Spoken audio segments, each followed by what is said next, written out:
Quiero dar gracias a Dios, hermanos, por el tiempo de estar aquí, la oportunidad para poder compartir esta mañana la palabra de Dios aquí en Palabras de Vida. Quiero dar gracias a Dios también a Pastor Jorge, y por aquí vi a su esposa hace un ratito y por aquí andan sus hijos. Hay algunos hermanos que conocemos de hace tiempo, algunos amigos, y me da gusto poder verles en este primer domingo del año, ¿verdad? En este año nuevo. Y qué bendición poder estar aquí este día para dar gracias a Dios, reconociendo que Dios mismo tiene en control todas las cosas y Dios desea bendecirnos. Ha pasado un tiempo de un año, ¿verdad? Ya dejamos atrás un año. Para muchos fue un año difícil. Para algunos fue un tiempo de luchas y también de logros y bendiciones. Hay un salmo que dice, y yo trataba de recordar ese salmo esta mañana, pero dice el salmista: tú coronas el año con tus bendiciones. Dios tiene bendiciones para nosotros en todo este año, y esto es lo que todos deseamos, que la bendición de Dios sea para nosotros, que cada día podamos ver la dirección de Dios en lo que hacemos. Algunos tienen metas nuevas para este año. Algunos quizá van a retomar algunas cosas que quedaron pendientes, como el estudio.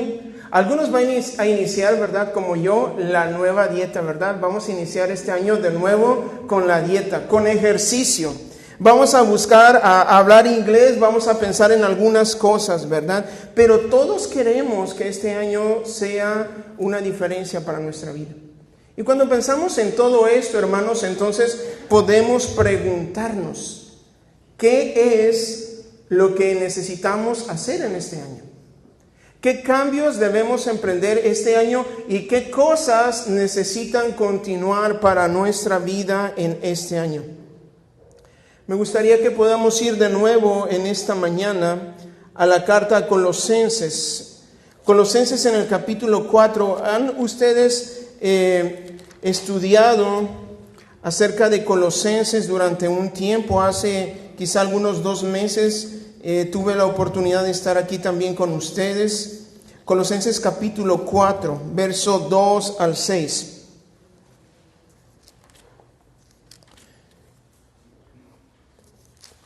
Me gustaría que vayan conmigo. Dice así: perseverad en la oración, velando en ella con acción de gracias, orando también al mismo tiempo por nosotros, para que el Señor nos abra puerta para la palabra, a fin de dar a conocer el misterio de Cristo, por el cual también estoy preso, para que lo manifieste como debo hablar. Andad sabiamente para con los de afuera, redimiendo el tiempo. Sea vuestra palabra siempre con gracia, sazonada con sal, para que sepáis cómo debéis responder a cada uno. Le invito a que hagamos una oración.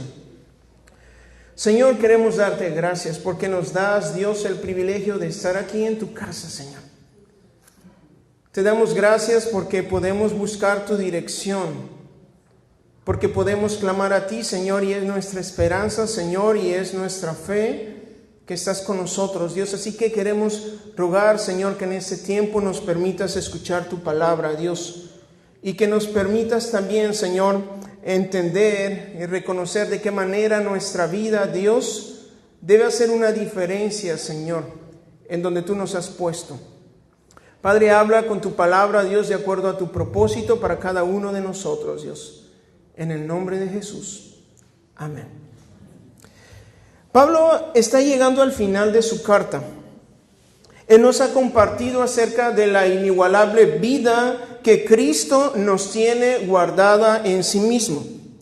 Jesucristo es el gran mensaje que Dios había guardado. Pablo dice el gran misterio que Dios había guardado durante mucho tiempo y que ahora nos ha sido revelado. Nuestro Cristo, dice Pablo en el capítulo 1, es el creador. Él es el Señor y el sustentador de todo el universo. Así que Pablo dice, todos nosotros ya estamos completos en Él. En Cristo tenemos todo, pero sin Cristo no tenemos nada. Pero ahora Pablo nos lleva a la vida práctica, el campo donde la fe y la obediencia entran en acción, donde la vida misma día a día desafía nuestras convicciones. Y si Pablo tiene como propósito escribir esta carta para que podamos descubrir esta maravillosa vida que tenemos escondida en Cristo, entonces esto debe hacer una diferencia en tu vida, en mi vida. Esta vida debe hacerse evidente, debe producir una diferencia en mi familia, en mi trabajo, en mi comunidad, en mis prioridades, en mis posiciones, y en mis posesiones y en mi tiempo. Debemos hacerlo, Pablo dice al final del capítulo 3, porque esto es lo justo delante de Dios. Porque esa es la forma en que vamos a glorificar a Dios, a agradar a Dios en nuestra vida. Pero hay dos cosas más que Pablo nos lleva a considerar de manera personal. Y es como si Pablo dijera, y de hecho lo está haciendo Pablo al principio en el capítulo 1, en el verso 1, Pablo dice, si han resucitado pues en Cristo, si han nacido en esta vida nueva, si han creído en Jesús, si en verdad ustedes han creído en Él, entonces hay dos cosas que necesitamos hacer. Y la primera de ellas, hermanos, está en el verso 2. Perseverar en la oración. Una resolución, hermanos, que nosotros tenemos que hacer para este año es perseverar en la oración. Es la primera cosa que Pablo nos insta a recordar. El verdadero cristiano, hermanos, es uno que ora. Y la oración perseverante, hermanos, es la evidencia clara, característica de un cristiano verdadero. Al inicio de la carta, en el capítulo 1, Pablo hace referencia a la fe de los colosenses. No es una fe cualquiera, es una fe, la fe en Jesús. Jesús es la razón de nuestra fe, pero por medio de la oración manifestamos nuestra confianza en Dios. Por eso mismo Pablo dice que debemos orar de manera perseverante. Debemos orar literalmente siendo vigilantes, estando siempre atentos, estando alertas. No olvidando que vivimos en un mundo, en una sociedad que le ha dado la espalda a Dios. Vivimos en un mundo que no confía en Dios. No ama a Dios, no ama los propósitos de Dios. La gente en el mundo no anhela a Dios, no se goza en esperar en Dios. El mundo no puede darse el lujo de esperar y confiar en Dios, pero los hijos de Dios debemos hacerlo. Debemos confiar en Dios y debemos dar evidencia de ello. Pablo dice, el creyente debe orar, esperar vigilantemente. Dice la Biblia que cuando Jesús era prendido, aquella noche cuando iba a ser, antes de ser crucificado, advirtió a sus discípulos que debían velar y orar, dice, por causa de su debilidad, porque la carne es débil. Pedro le acaba de decir al Señor Jesús, Señor, no me escandalizaré, voy a ir contigo incluso hasta la muerte. Pero en Marcos, en el capítulo 14, en el verso 38, aunque Jesús está insistiéndoles en que oren, dice la Escritura, que la tercera vez cuando vino a ellos, los encontró que durmiendo. Esta es una de las cosas más tristes que puede ocurrir en la vida de una persona. Una falta de oración perseverante, una fe dormida, una fe sin oración. C.S. Lewis escribe un libro que yo creo que algunos han leído. Este libro se llama Cartas del Diablo a su sobrino. El argumento es que el diablo tiene un sobrino y este está aprendiendo acerca de cómo hacer su tarea. Y entonces cuando el diablo trata el tema de la oración, él escribe a su sobrino y le dice lo siguiente: cuando tu paciente sea un recién convertido al partido del enemigo, es decir, convertido a Dios, hay que convencerlo de ir a un estado de ánimo vagamente devoto en el cual no pueda producirse una verdadera concentración de su voluntad y de su inteligencia. Es decir, al diablo no le temen esas oraciones, él no tiene miedo a esas oraciones que no van a ningún lado. Simplemente decirlo no importa, ¿verdad? Eso no le estremece, eso no causa nada. Pero luego él dice, y si esto falla, debe recurrir a una forma más sutil. Mientras estén pendientes del enemigo, estamos vencidos, pero hay formas de evitar que se ocupen de él. Y la más sencilla es desviar su mirada de Él hacia ellos mismos. Qué triste, hermanos, es emprender el año o vivir en el año pensando que podemos hacerlo por nosotros mismos. Que podemos, hermanos, luchar por nosotros mismos, que podemos hacerlo solos.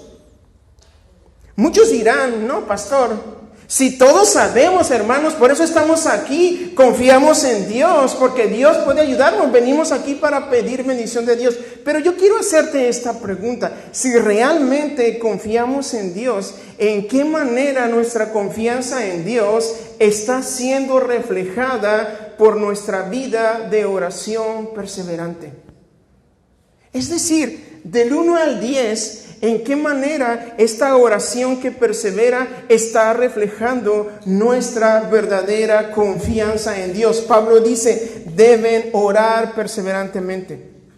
Primera de Pedro 5:8 dice que nuestro enemigo anda alrededor de nosotros buscando a quien devorar. Por eso debemos ser sobrios y velar. Él está buscando cómo echarnos a perder el día, con preocupaciones, con desánimos.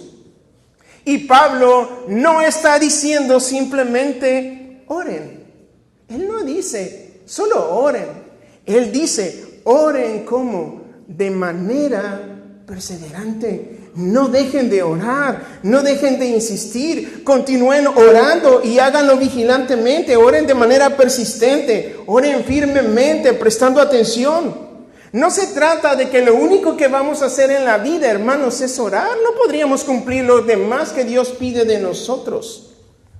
Pero Pablo dice, vayamos una y otra vez a la oración.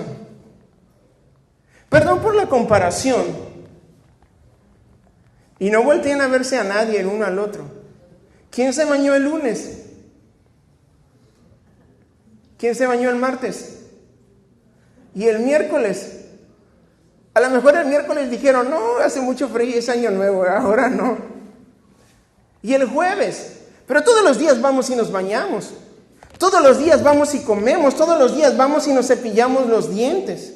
Todos los días vamos y dormimos. Pablo dice, vayan a este tipo de oración, una oración que persevera una y otra vez. No dejen de confiar en Dios.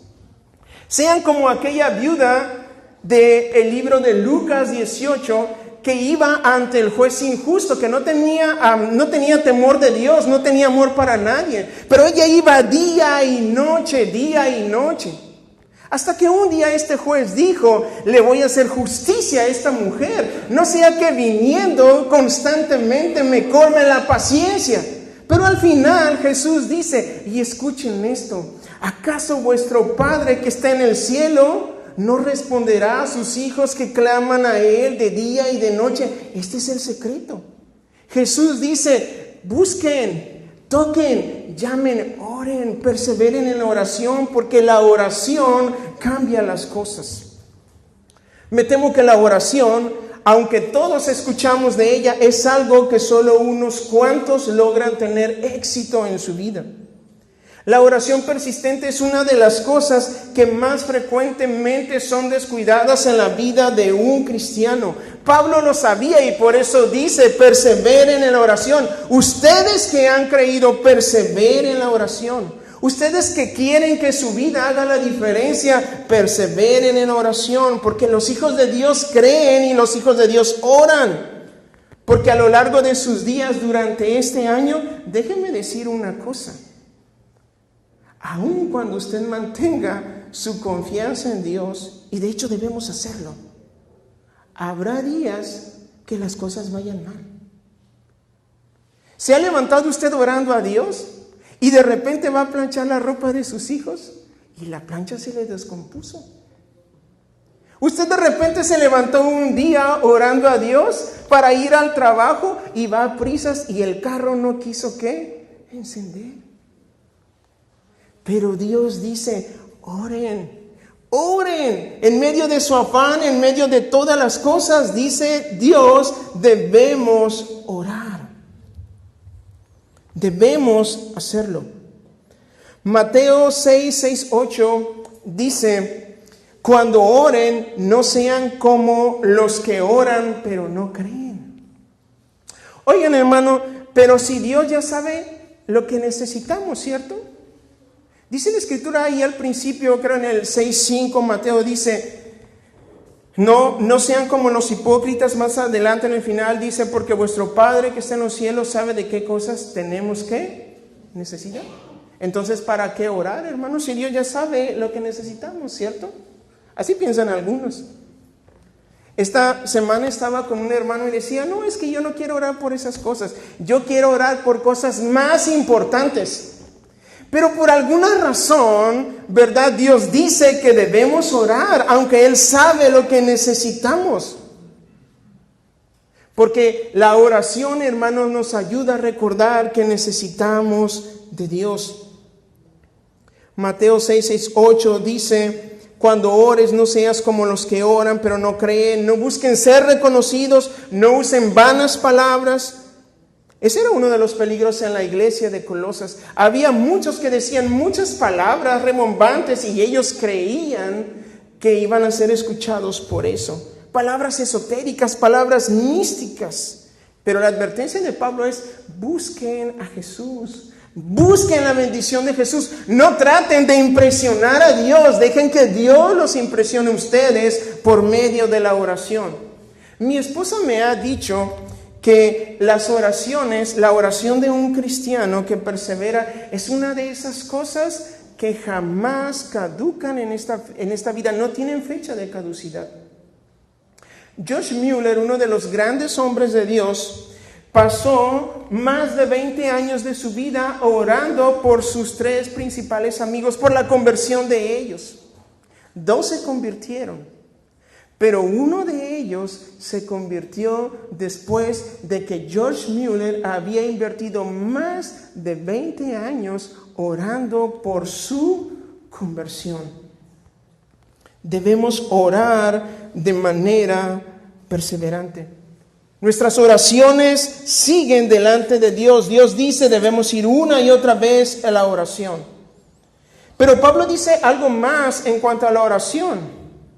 Dice, y cuando oren sean ¿qué? Agradecidos. Mientras oramos debemos dar gracias a Dios. Pablo está uniendo la oración con la gratitud.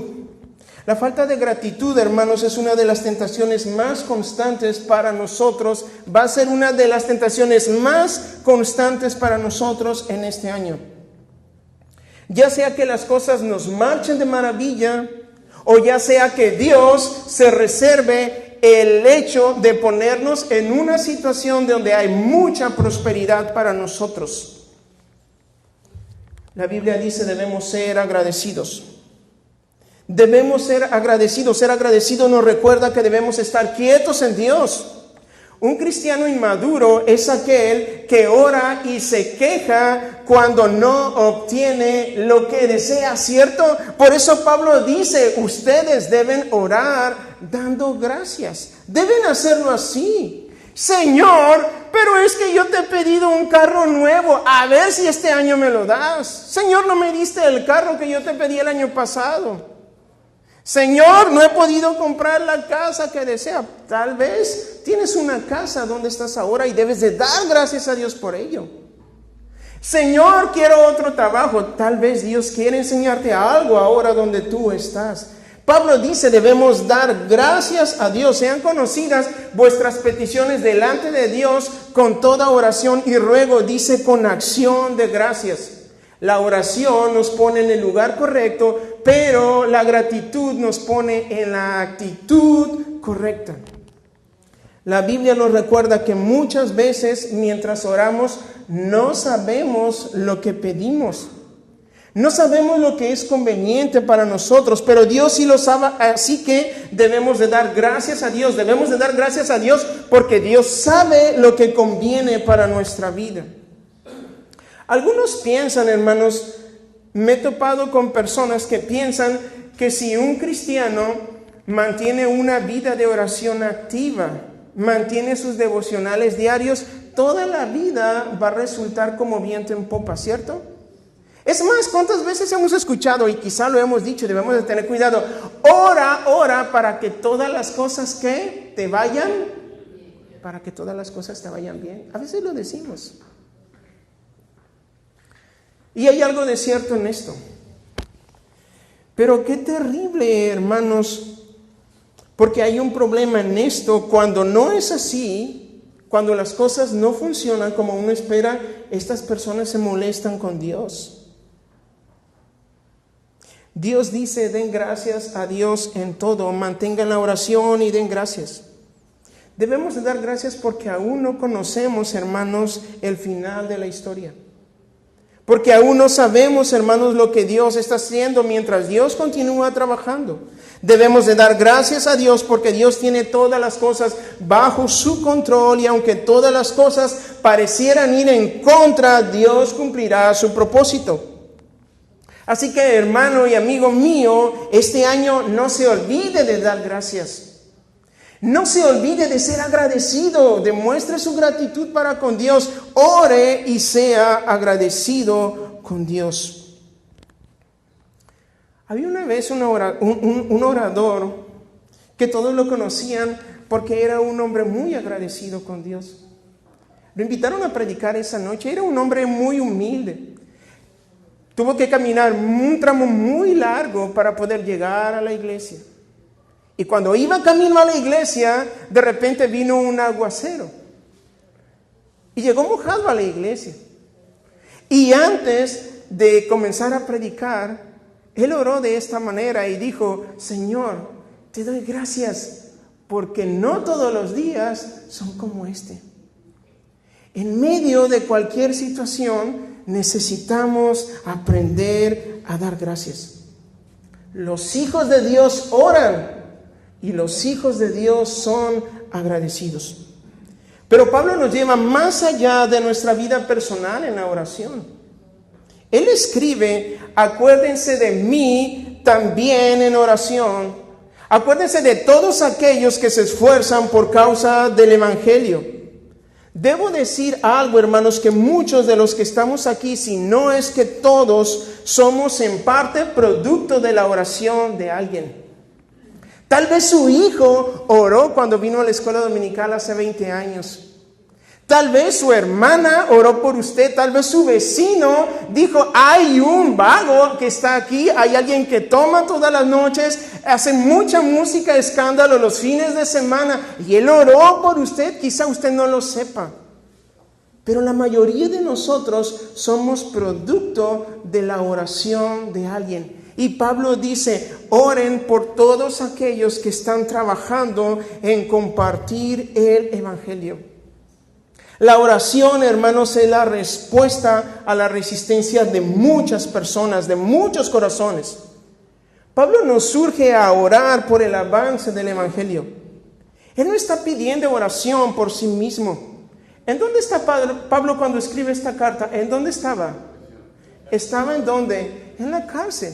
Y lo más lógico que Pablo podría hacer, según nuestras propias circunstancias, sería, oren por mí para que no me falte el agua purificada. Oren por mí para que no me falte una cobijita. Oren por mí porque la comida está muy mala. Oren por mí por todas estas cosas, para que el juez me saque pronto porque estoy aquí injustamente encarcelado. Pablo no ora así. Él se podría beneficiar con las oraciones de la iglesia en este sentido, pero él tiene algo mucho más grande y es el avance del Evangelio. Pablo dice, oren por todos aquellos que se están esforzando por compartir el Evangelio. Quiero ser parte de esta gran tarea de compartir el Evangelio. Y la iglesia necesita recordar que tiene una gran tarea por causa de Cristo. No importa cuán lejos estemos de aquellos que no han escuchado el mensaje del Evangelio. La Biblia dice que nosotros debemos orar por ellos. Nosotros debemos pedir que Dios traiga salvación a sus vidas. Pablo dice al final de su carta, él está dando gracias por esto en el capítulo 4, pero al final menciona a un hombre llamado Epafras. Lo menciona al principio. Y Pablo dice que Epafras está orando encarecidamente por esta iglesia desde un principio hasta el final, y él continúa orando por ellos.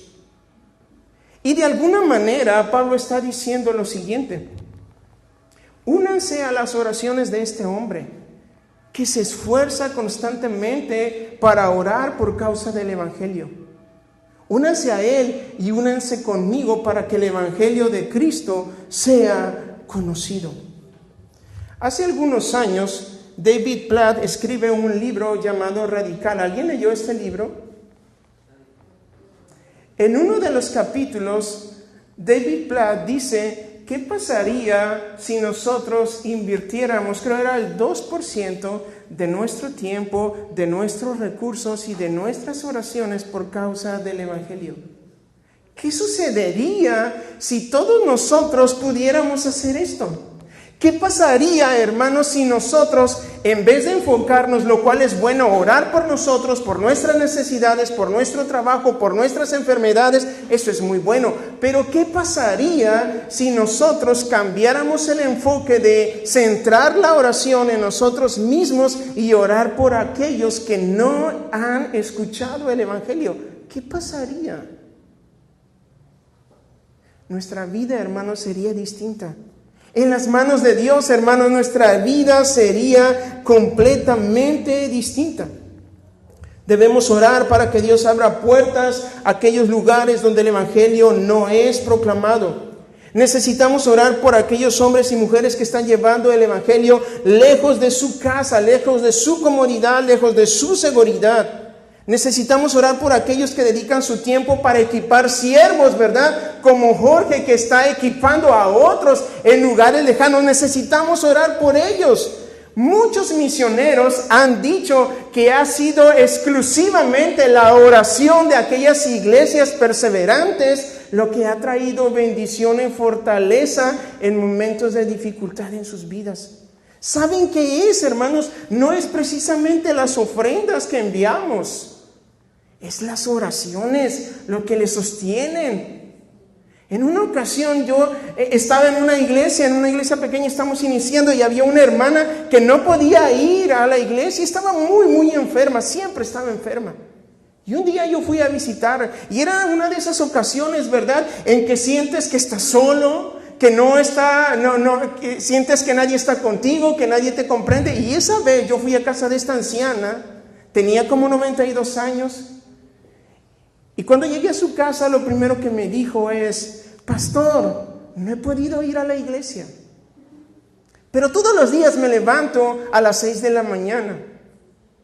Y una de las primeras personas que está en mis oraciones es usted. Y cuando yo escuché eso dije: wow, entonces sí vale la pena. Entonces debemos esforzarnos. Pablo está pidiendo desde la cárcel. Y esto nos obliga a reconocer que debemos orar para que aún nuestras propias limitaciones no sean un obstáculo para ser usados para proclamar el Evangelio. No importa cuánto poco tiempo tengas, no importa cuán pocos recursos tengas, no importa lo poco que tú sepas. Pablo dice: debemos orar para que en medio de nuestras condiciones podamos ser el vehículo para que alguien más pueda venir a los pies de Jesucristo. 1 Timoteo 2:4 dice que debemos orar por todos los hombres, porque Dios quiere que todos sean salvos. Es cierto, hermanos, que Dios sabe quiénes serán salvos. Dios lo sabe. Dios tiene apartados algunos y eso lo sabemos. Pero la Biblia dice que debemos orar, porque por alguna razón a Dios le ha placido salvar a aquellos que responden al mensaje del Evangelio. Así que es nuestra responsabilidad orar para que ellos escuchen y respondan al Evangelio. Oren por aquellos que tienen una carga de predicar el Evangelio. Oren por sus pastores. Oren por sus maestros. Oren por sus líderes. Cada vez que la iglesia está siendo expuesta a la palabra de Dios, es responsabilidad de la iglesia orar por ellos. Así que, hermanos, este año ore perseverantemente. Ore por su vida. Ore para que usted pueda ser más como Cristo.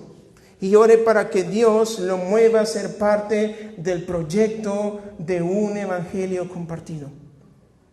La segunda cosa, hermanos, antes de irnos, es que una resolución que nosotros necesitamos mantener en todo este año es una vida que refleja a Cristo.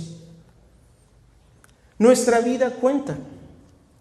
Pablo dice lo siguiente: anden sabiamente para con los de afuera, redimiendo el tiempo.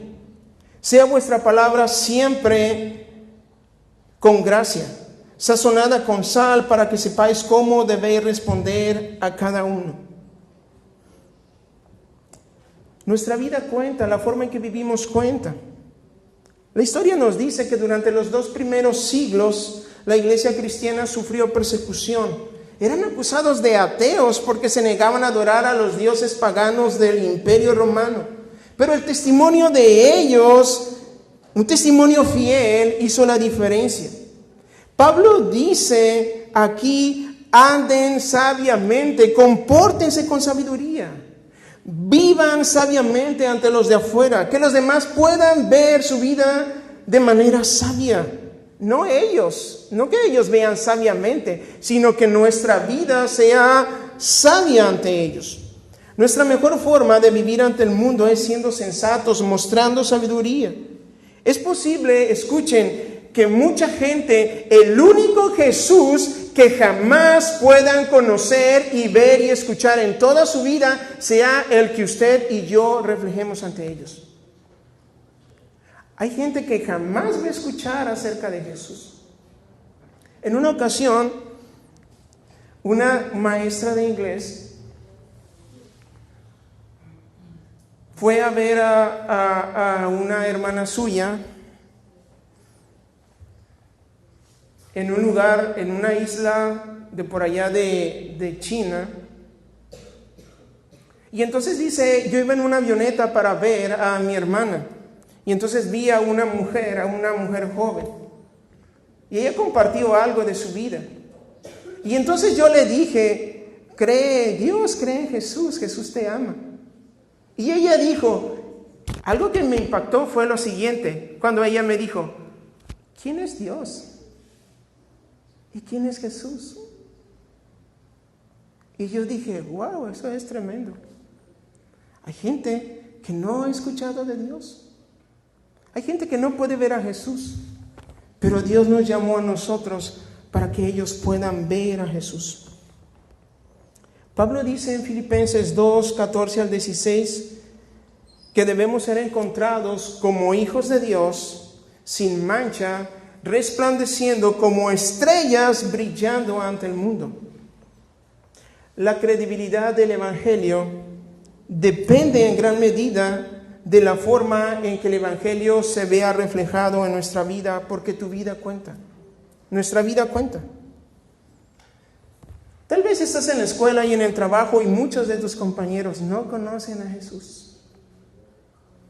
Y algo triste sería que no te intereses por ellos. Pero ellos necesitan ver a Jesús a través de tu vida. Una de las cosas que me han hecho pensar seriamente acerca de mi influencia ante el mundo que me rodea es hacerme esta pregunta. Si yo faltara en este día, ¿el mundo lo notaría? Escuchen, la pregunta no es si yo me fuera, si yo muriera, ¿me van a extrañar mis amigos? ¿Van a ver que ya no hay nada en el Facebook? ¿Ya no voy a tener likes? O sea, eso no. La pregunta es más seria. Si no estuviéramos aquí, si usted no estuviera en su trabajo, en su escuela, ¿la gente se daría cuenta de ello? La gente extrañaría que hace falta Juan, que hace falta Pepe, que hace falta María, que hace falta Susana, que hay algo que hace falta aquí. La Biblia dice que nosotros somos la sal ¿de qué? De la tierra, somos la luz del mundo. Así que, hermanos, preguntémonos, si de repente esta iglesia no estuviera aquí, nuestra comunidad alrededor notaría que hacen falta los cristianos de palabras de vida. ¿Ellos lo notarían? ¿Ellos se darían cuenta de ello? Estamos en misión ante el mundo. Y usted dirá, pero yo no soy un misionero. No soy enviado a las naciones. Y tal vez eso sea cierto. Pero por alguna razón Dios le envió a su comunidad. Dios le envió a sus vecinos, a sus compañeros de trabajo, a sus familiares que no tienen a Cristo. Tal vez en tu trabajo tengas tiempo para comer. ¿Cuántos en el trabajo tienen tiempo para comer? ¿Cuántos? ¿Cuántos toman el lunch en el trabajo? Bien. Tal vez durante este año usted se proponga que cuando toma el tiempo, si es que toma el tiempo para comer en el trabajo, usted pueda compartir su tiempo con alguien más y aprovechar ese tiempo para compartir de Cristo. Algo muy sencillo. Debemos usar nuestro tiempo. ¿Cuántos salen a caminar? ¿Cuántos salen a correr? ¿Cuántos empezaron a ir a correr al malecón ya? ¿Nadie? Déjenme orar por ustedes al final, Pero si usted sale a caminar, seguramente que hay alguien más que sale a caminar. Y podemos aprovechar ese tiempo para compartir de Cristo. Pablo dice que debemos andar como redimiendo el tiempo. Efesios 5, 15 y 16 dice que debemos aprovechar el tiempo. Debemos aprovechar al máximo cada oportunidad, todas las oportunidades que se presenten. No tenemos todo el tiempo del mundo, hermanos, para compartir a Cristo. Solo tenemos esta vida, porque cuando estemos allá en el cielo, no vamos a necesitar compartir a Cristo.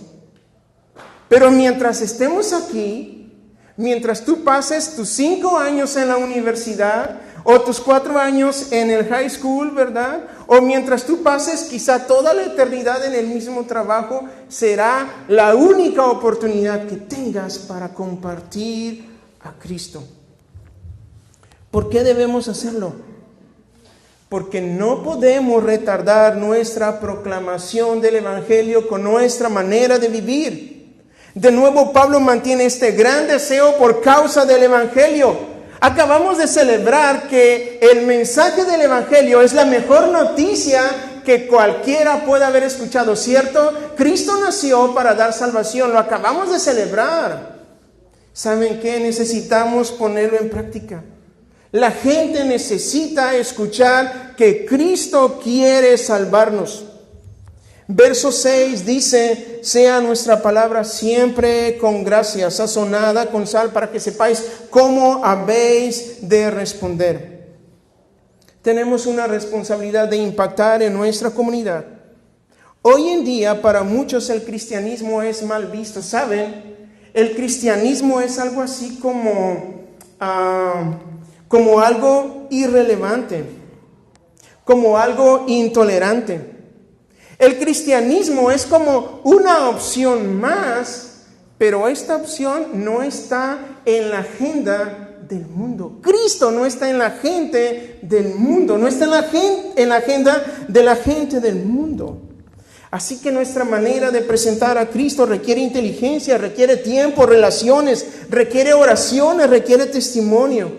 Tus vecinos necesitan escuchar que Cristo vive en ti. Tu familia necesita ver a Cristo, tu trabajo necesita ver ese testimonio. Pablo por eso dice, vivan sabiamente, hagan lo que es correcto, esto es lo justo. No solo el domingo cuando estamos acá, tal vez algunos jóvenes a mí, yo hice así, yo era así. Decía, es que en mi iglesia no hay muchas actividades, no hay muchos programas para invitar a mis amigos a venir a la iglesia, ¿cierto? ¿Algunas veces han pensado así? Sean honestos. ¿Sí? Yo pensé así. Pero ¿saben cuál es el problema con esto? Que los programas de la iglesia son 1 o quizás 2 veces a la semana. Pero lo que la Biblia nos dice es que el programa de la iglesia somos usted y yo. Usted y yo somos el programa a la cual la gente del mundo necesita venir para que ellos puedan ver a Cristo.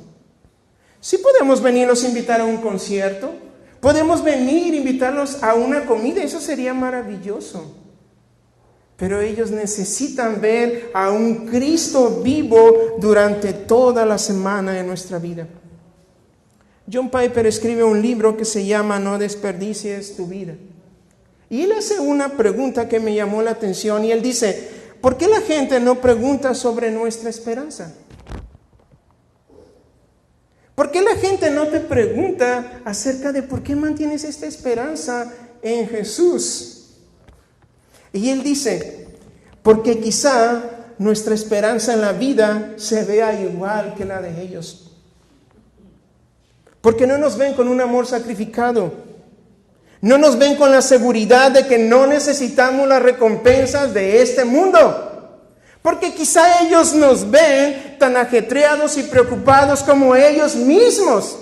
Pero la Biblia dice, esto necesita cambiar. Mateo 5:16 dice, así alumbre vuestra luz delante de todos los hombres para que viendo vuestras buenas obras cada día, la gente del mundo pueda glorificar a nuestro Padre que está en los cielos.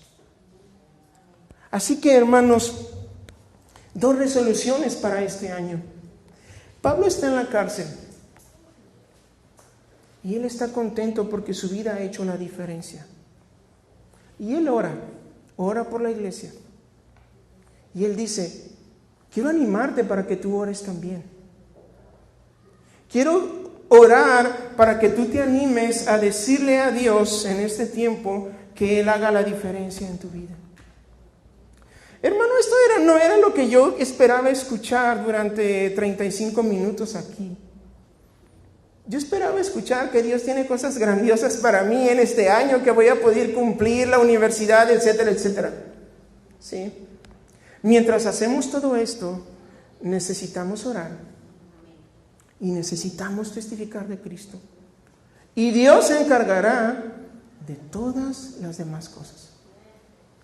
La pregunta de Pablo entonces sería, ¿estás dispuesto a unirte conmigo? Cualquiera que sean tus circunstancias, ¿te unirías conmigo durante este año para que podamos ser un mensaje vivo del Evangelio? Podamos orar por los demás, podamos orar por la iglesia y que Cristo haga la diferencia en nosotros. ¿Cuántos de ustedes les gustaría decir amén? Vamos a ponernos en pie y vamos a decirle a Dios, Señor, aquí estoy. Haz la diferencia.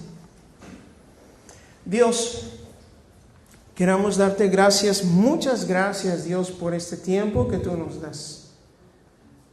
Queremos darte gracias por tu fidelidad. Eres grande, Señor, eres maravilloso.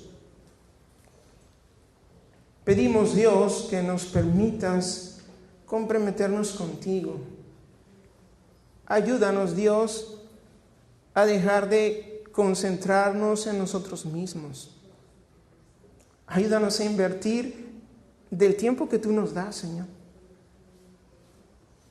para tu causa, para que Jesús, otros puedan glorificarte, para que haya más corazones, Dios, que te alaben a ti y puedan descubrir el gozo de una vida en ti, Señor. Ayúdanos en todo lo que hacemos. Ayúdanos a mantener el gozo y la perseverancia. En medio de las dificultades, en medio de las limitaciones, Señor, permítenos hacer la diferencia. Toma, Dios, nuestra vida, toma nuestro tiempo. Ayúdanos, Señor, a vivir sabiamente en todo este año, Señor. Y te damos gracias, Señor, por tu promesa. Dices, Dios, en tu palabra, que si buscamos tu reino y tu justicia, todas las demás cosas, Señor, serán añadidas. Así que en medio de nuestro trabajo, en medio de nuestra escuela, en medio de nuestras múltiples ocupaciones, Dios, ayúdanos para que podamos reflejar a Jesús en nuestra vida y la gente que está afuera pueda glorificar al Padre. Te damos gracias, Señor. En tu nombre, Jesús, oramos. Amén.